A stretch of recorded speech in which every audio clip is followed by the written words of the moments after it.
We said yes to the surgery. Now what? Let me tell you what is exactly happening on the other side of that door right now. The doctors are running so many tests before the surgery: ECG, blood test, chest x-ray. My dad keeps asking me, why are they doing all of this if they've already decided to operate? Is something wrong? Is this delaying things? Asks Sunita P from Pune on Quora.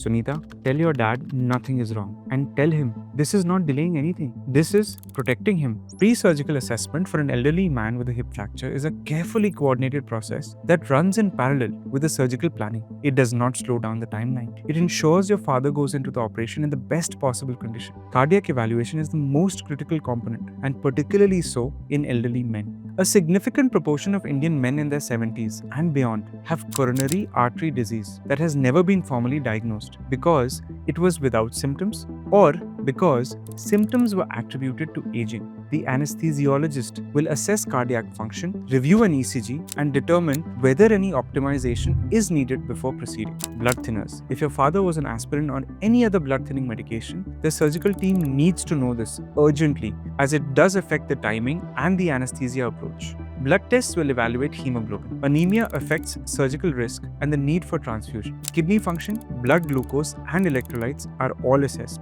Chest imaging and nutritional status, which in elderly men living alone or on restricted diets is often significantly compromised. The choice of anesthesia itself is worth asking about specifically. In elderly patients with cardiac risk, spinal anesthesia, where only the lower body is numbed, is often strongly preferred over general anesthesia because it carries a lower cardiovascular stress risk. Ask your anesthesiologist about this option. It exists and it matters. None of this is unnecessary procedure. All of it is specifically protective, and it is typically completed within 12 to 24 hours, running alongside the surgical planning, not instead of it.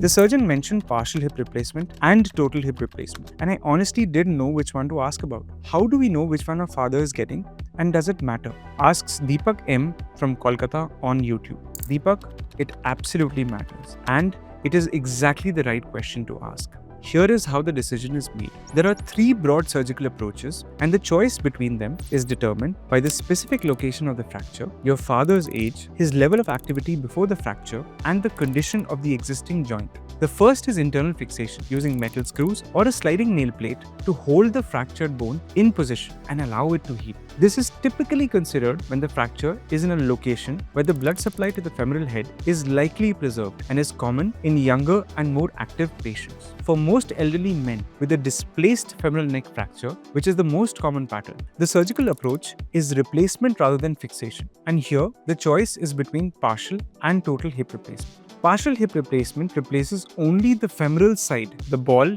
with a metal or a ceramic prosthesis, leaving your father's natural socket intact. Total hip replacement replaces the ball and the socket. For an elderly man who was relatively sedentary before the fracture and has limited pre-existing arthritis in the socket, partial hip replacement is often the faster, less surgically demanding procedure with an excellent functional outcome. For an elderly man who had significant pre-existing hip arthritis, and many men who did physical labor for decades do, total hip replacement addresses both the fracture and the pre-existing joint disease simultaneously and may deliver a better long-term functional outcome. On implants, modern prostheses are engineered from titanium alloy, cobalt chromium, ceramic, and high-density polyethylene bearing surfaces. In elderly men with poor bone quality, a cemented stem where the prosthesis is fixed into the bone with surgical cement is often preferred over an uncemented press-fit implant because bone quality may be insufficient to allow the biological attachment that an uncemented implant requires. This is a decision made by the surgeon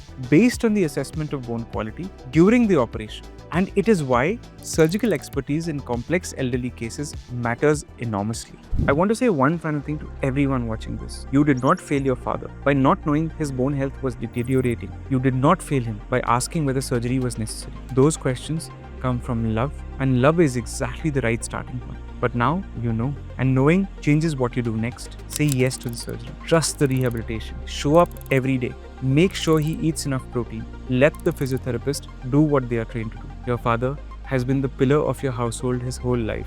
Right now, he needs you to be his.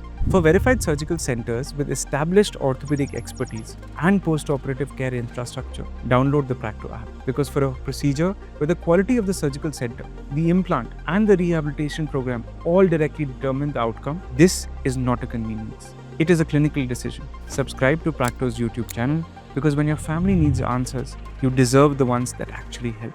Take care of your father. They took care of you first.